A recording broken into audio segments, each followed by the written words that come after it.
I'm Nova Han. I'm a creative director for music festivals, stage shows, concerts, and immersive experiences around the world. My work has been seen by hundreds of thousands at festivals like Coachella, Electric Forest, Burning Man, and Firefly. I've worked with artists like Deadmau5, Bass Nectar, and the String Cheese Incident. My job has me searching the globe to discover the industry's best artists in installations, performance, movement, set design, costumes, and emerging technologies to create some of the world's greatest live entertainment experiences. Audiences see the awe-inspiring spectacle of the final product, but they have no idea what it takes to get there. We the Creators explores the lives of the artists behind the magic, what drives them to do what they do, the sacrifices they've made, and the pain they've overcome to make art at any cost. Behind every great artist is an even greater story. This is We the Creators.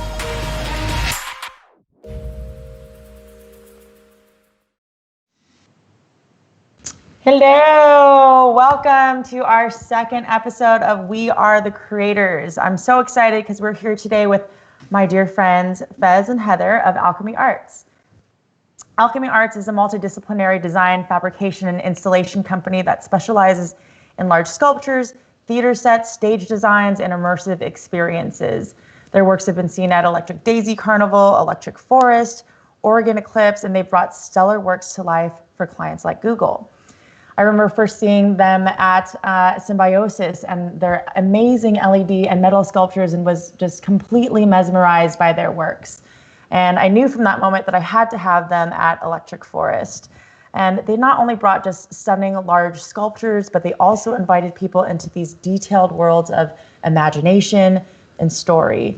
I mean, festival goers, they embarked upon a mysterious adventure where they solved riddles, met sea captains, played croquet, and they drank tea with singing sirens, and it was just amazing and magical.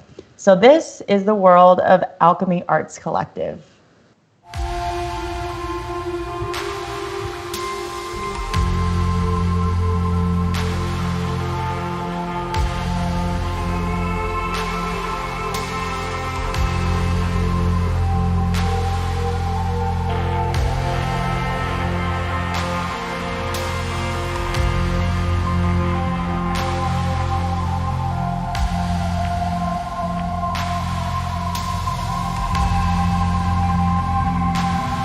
The greatest common element to the success of all of these installations is the crews that built them. From the very beginnings of creating big art, I knew that teamwork was key, and I founded Alchemy Arts Collective as a platform for new works to come to fruition supported by artists of diverse talents. Teams form fast bonds on polar expeditions, as do build crews on large art installations. I've been utterly changed by the Great White Continent. Antarctica? It's from you that I've learned of life's great adventure. It's from you that I've learned of authenticity, of balance, of beauty, and learned what endurance truly means. Thank you.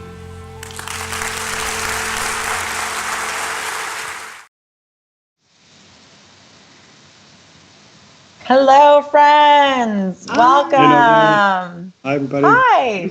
Yeah, great to see you guys. You know, I don't mean to just like jump right in, but I am really moved by the last words and images of you in Antarctica, Fez. I mean, what an incredible adventure that you've been on, and really just such a unique place to venture to that so few of us have been to, and you've been able to just test yourself against extreme measures and extreme environment. And I can only imagine that it really brought so much to kind of building your character as a leader and as an artist. And so I'm just kind of curious about that. I'm curious to understand kind of the story of how you got there and how it really was the start of your journey as an artist and a leader. Mm-hmm. Yeah, that's great. Thanks, Nova. I think first off, what a dynamic environment that Antarctica is, and I've had the pleasure and the experience over the last 10 years. So I went for an entire decade, and I first began traveling down there as a kayak guide, and it was coming from a backcountry artist modality and working with clients in Alaska, and we would take people out for multiple days, and that really sparked my joy and my passion around the outdoors, and really piqued my imagination being in these environments that are so pristine and so clear, clean, quiet, crisp, like all of these ways that enable one to just like let the mind go quiet and begin an exploration of what your surroundings are.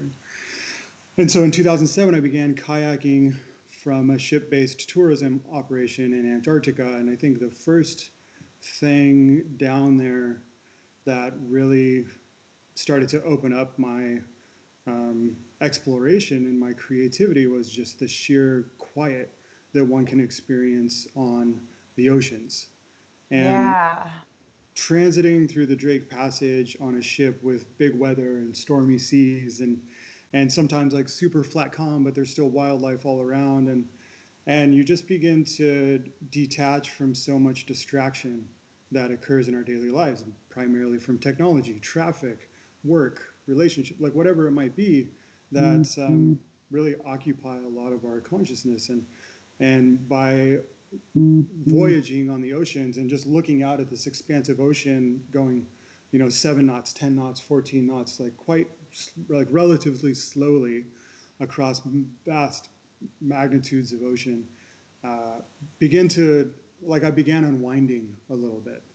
And I remember the first place that I came to that grabbed me on a soul level was a bay called Paradise Bay, Paradise Harbor. And I was kayaking and came around this corner into this deep cove that has a glacial face all the way back maybe 300, 400 meters from where we were kayaking. But right next to me, 30 meters off, was this iceberg that was the size of an average home in any town, USA.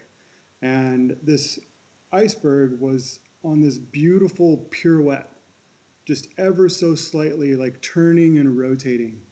And it's virtually silent. You can hear some cackling of some wildlife off in the distance, but this beautiful iceberg is just rotating around like ever so slightly. You would almost not notice it if you were moving quickly. And what it began to do for me was to allow me to really take in like these massive pieces of solid glacial ice, to take in how they're shaped by the winds and the seas and the current. Yeah, time art. Yeah, time art. And what that gave me was like this completely different perspective of large scale art, which are these huge icebergs that are shaped by the elements.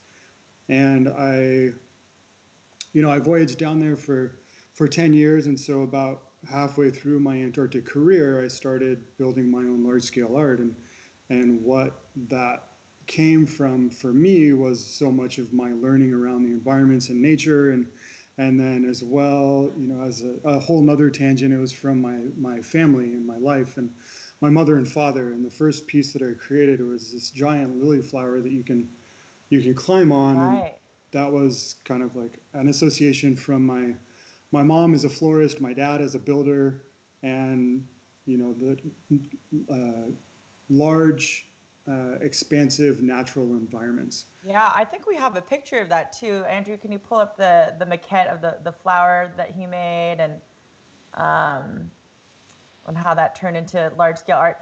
Fez, you are a freaking, you're a real pirate. I know that. Here it is. Here's your little maquette. And for those of you at home that don't know what a maquette is, it's a miniature. It's making a miniature of a sculpture so that you can understand scale and size. And there it is in the big version.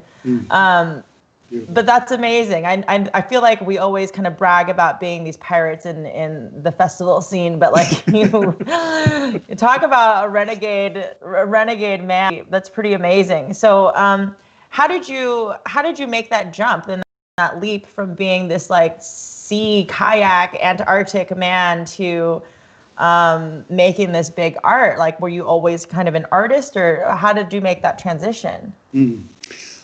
I think I actually have a couple of people in my life that I can thank for that. And once I began on the ships, a few years later, I also started working at festivals. And the first festival that I went to work at was Boom Festival in Portugal in 2010. Yeah.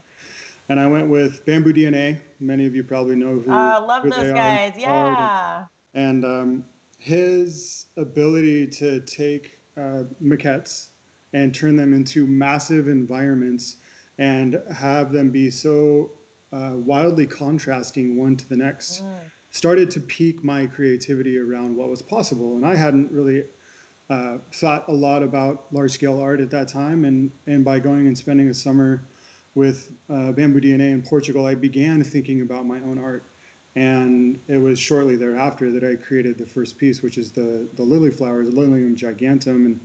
And the reasoning behind those was because I wanted to create a large structure that was visually appealing, where people could come and engage with each other and interact. And so it was so much of like a tactile experience where you can also make a new friend or learn something about someone or learn something about yourself. And it's just that, like a giant jungle gym. We all come from, as children, hopefully all of us have had the experience to play. And as adults, like, why not continue playing if we can? And I felt like this kind of piece and through experiences I'm grateful for of events like Burning Man and having the opportunity to really experience some wild art helped me to come around to wanting to make my own. And so that's how the Lilies began, and Alchemy Arts began as well in 2012. Love that. I love that you instantly, like for a first piece, already went to how do we make this interactive, and how do we use art in a way to bring people together so that they are feeling more connected. Like that to me is my favorite kind of art. And like, this art is so subjective, but my favorite kind of art really puts people in a new environment where they're encouraged to make new relationships, whether it's to themselves or to their environment or to other people. I think that's just my favorite. So that's awesome.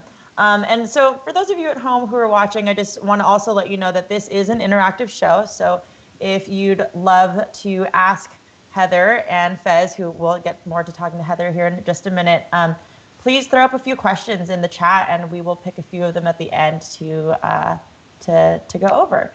So, so Fez, so you're sitting there with your lovely wife, Heather. Yeah.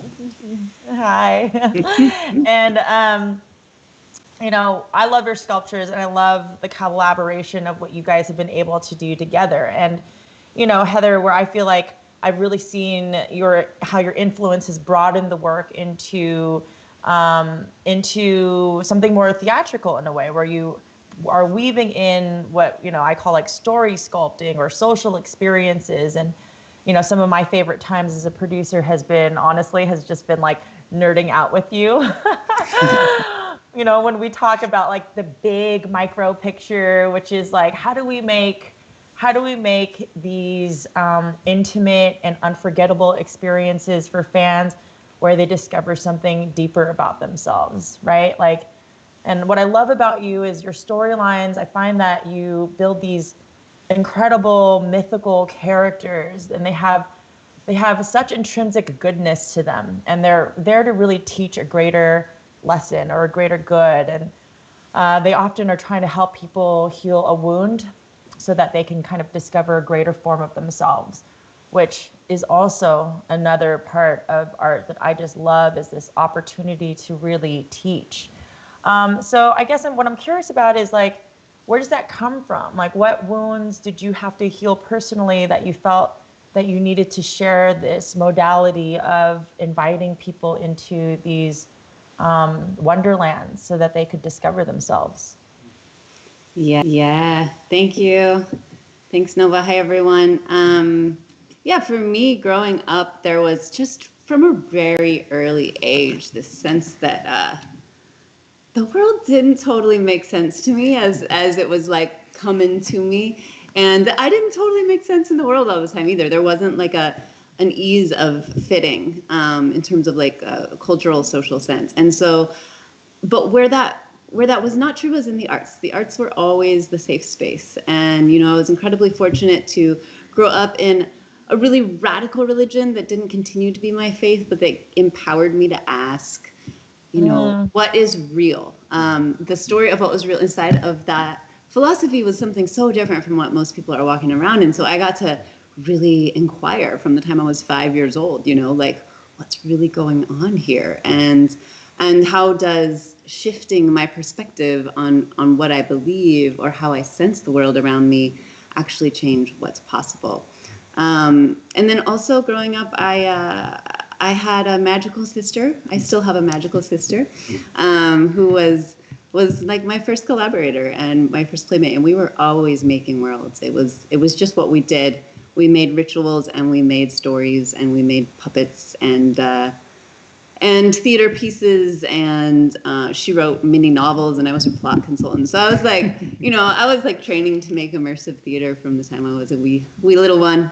Yeah, and I think in the context of having a really strong inner conviction and a strong inner vision and having that not match what I saw around me in the world, a lot of times that was such an amazing tool to always have a place where I could go and create and find people who I understood and who understood me, whether that was like Rilke and Hildegard, my teenage buddies, or and Wim Wenders, or whether that was like my fellow theater nerds. And that's still the truth. That's still the case. I have a wonderful and amazing community, and a lot of the people I'm the closest to are the people I get to make art with.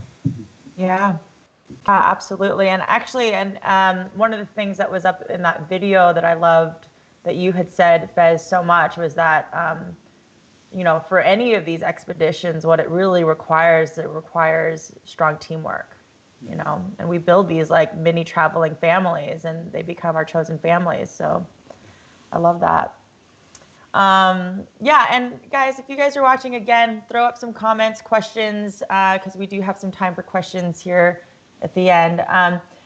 But, you know, I think what I'd love to know, given that we are in this incredibly challenging time socially, economically, politically, personally, I mean, this is a really wild time. And, you know, what we do know is that the greatest art always kind of arises out of these times where there is so much strife, whether that be on a personal level or a political level. When there's that much pressure, it's kind of like that diamond theory, you know, when you have all of that pressure, it creates a diamond. So I'm curious to know what excites you about being an artist in this era? Like, what are you excited to bring? Like, how is this the most amazing opportunity for you in terms of what you want to share? Yeah, I'm super inspired right now around working in transmedia, how to take what is inherently a claustrophobic context for relating these screens, you know? It's like, okay, here we are, like 2D to 2D, and how can we actually create spaces inside of media contexts? So how to create immersive experiences and stories that really require people to riddle and go from one platform to another. You know, what if you encounter a fascinating piece of story about a character and there's a riddle built into it, and you have to follow some clues to another website and then to a game room, and then you get emailed something, and you know, so playing with how do we actually create like a multi-room venue inside of media is something I'm excited and actively developing some projects around, and also how to like really hone in on you know, in the context of living inside of this kind of frayed, deteriorating cultural context where we don't have a lot of shared stories, and sometimes even inside of those shared stories we encounter so much heightened divisiveness and challenge to even just like have a conversation about what is real. And so really looking at some of the just beautiful things about living on this planet, you know, like, oh my God, the Earth spins around the sun 8 times for every 13 times Venus does. And then we line up exactly. And if you start taking apart all the numbers in that, you have our musical system. Like, oh, wow. Like, there's so much magic there. So I did not know that. That's crazy. Amazing. And that's just the beginning. Yeah. So like things like this, like building stories around phenomenally elegant things about the world we live in that are like pretty universal. Like, it's hard to argue with that, you know. We've confirmed it from so many different angles, and so like coming together and understanding ourselves and where we are and when we are, and some of these basic ways that we don't even think about, but we're really missing. And when we come back together inside of those, something happens, and we're able to be human together, and in the most beautiful ways. It just gets easy again. So I'm excited about creating context for that. Do you feel that moving kind of, because I think that we're all doing this, right? Like us in the industry of events and arts, like a lot of us are finding ways to kind of pivot into the digital world. I mean, that's why we're here. But do you feel like that creating an online digital experience of different rooms and clues and all of that stuff, do you find that is going to be a powerful replacement for these live immersive experiences? Definitely not. It just can't do the same thing, but I think it can do other things. I think there's greater potential for the interface that does happen to actually, cause us to learn things or research things, or, you know, maybe we wind up having a chat dialogue with a stranger, and maybe different conversations can happen than the types of spontaneous interactions that would happen live. So I don't think it's a replacement, but I think it's an amazing opportunity to play inside of the realm of media to make it more creatively alive in the meantime, till we can get back in person together. I'm also excited about, you know, rounding up some people with masks and storming down the street with a wild procession. So once the weather gets more consistently nice up here in Oregon, we'll do some of that too. Yeah, absolutely. Yeah, I find that like this time, what it's done for me as an artist, as a creative, is to kind of dig in really deep in terms of like, what is my offering? Because it's not about, you know, hammer, wood, nail, paint. It's not about making an actual thing. It's not about building a box and having people walk inside of it and it looks cool. It's not about that. It's about something bigger, and everybody has a different answer to that, you know. And like my answer for me personally is, okay, like my mission here as an artist, as a creative, is to create shared experiences that share the profound joy of connection, whatever that is. So it doesn't, you know, it's forcing me, and I hope other creatives out there, to really broaden what that looks like as an offering. You know, it doesn't have to be the way that we've always seen it. And I think that's kind of one of the most essential things about being a creative, is that we are exactly that. We are creative. We don't stick within the lines. You know, we are going to reinvent ourselves in new ways all the time. And if that means we have to take a hard pivot, we damn will, you know? Yeah. Super adaptive times. Yeah. Very adaptive times. Yeah. So with that, I'd love to just kind of hear from anybody who's on right now, and to see if anyone's got any questions or comments that we'd like to throw up. I see we have one comment from Lindsay Shank, who says, I don't know if you can get that up there, Andrew, but it says, will you please share and set with us a positive intention for the weeks ahead? Okay, this one, we brought up Venus, and Venus happens to be going retrograde today, which just means that it looks like she's going the other way. She's still going the same way, just we traded spots in the sky. But in that spirit, I'm obsessed with astronomy right now. It's an amazing time for rewriting, for inverting, for looking at things from the other direction. And I think one can make that really embodied and physical and immediate by literally like walking backwards in a circle, or whatever it is, finding some way to play with looking at something from the exact opposite angle and see what happens. Yeah, strong suggestion. Let's see, we've got one from Tyler Fuqua, who says, Portland seems to be a mecca for people who build large interactive art. Gosh, dang it, I need to move to Portland. Yeah. Who was your favorite local Portland artist, and why did you choose Tyler Fuqua? Tyler. Yeah. Nice. Way to jump in there, Tyler.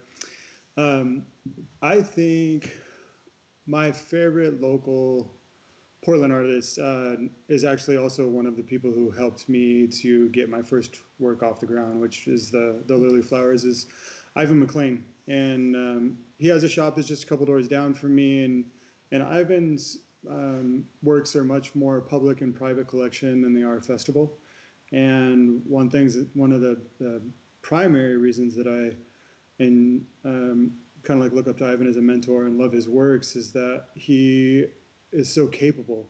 I love being. I just cruise by a shop and we have a quick conversation, and if I have a question or something, like basically I've told him this once before, maybe twice, and Ivan to me is a sort of mentor, and what I love about his works, he's most well known right now for these giant spheres that he creates out of bent flat bar. So looking through them at the center, you can see all the way through.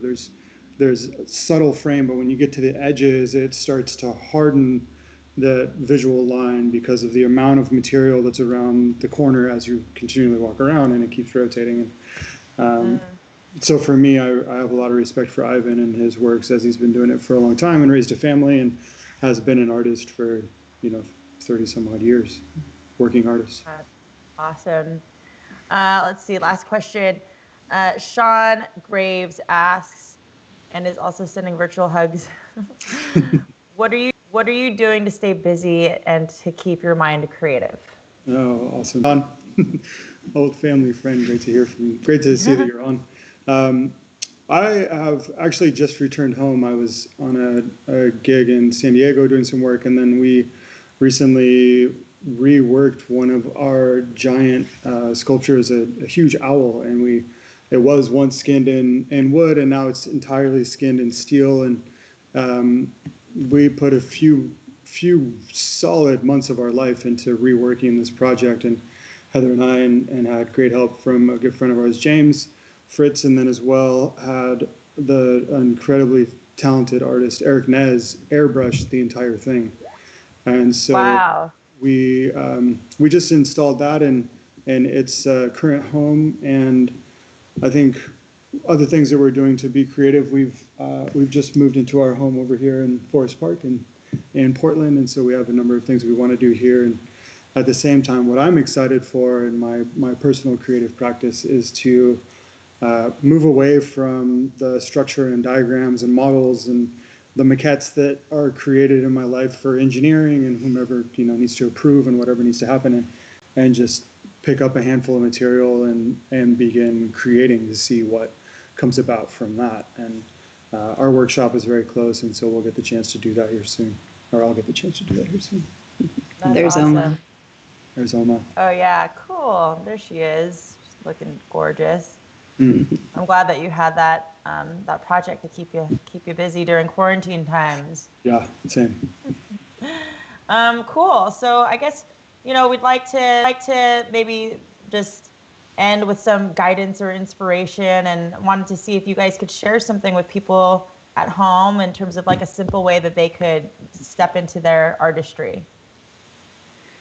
Well, I just started this week playing with making a pandemic puppet.